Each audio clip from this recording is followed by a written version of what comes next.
Hadi bakalım. Anne geldi. Haydi bakalım, gelin Anneniz bakalım. geldi bakın. Gelin bakalım annenin başına.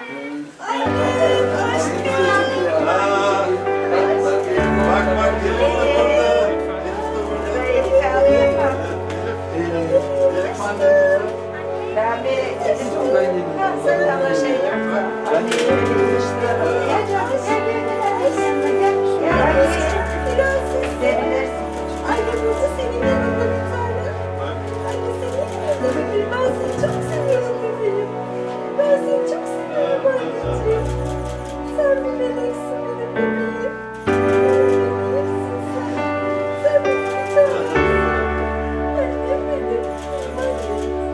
Annem.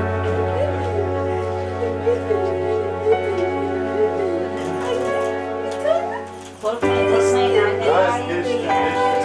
Anne şey yapın diye. Annemiz daha iyi. Hiçbir problem yok.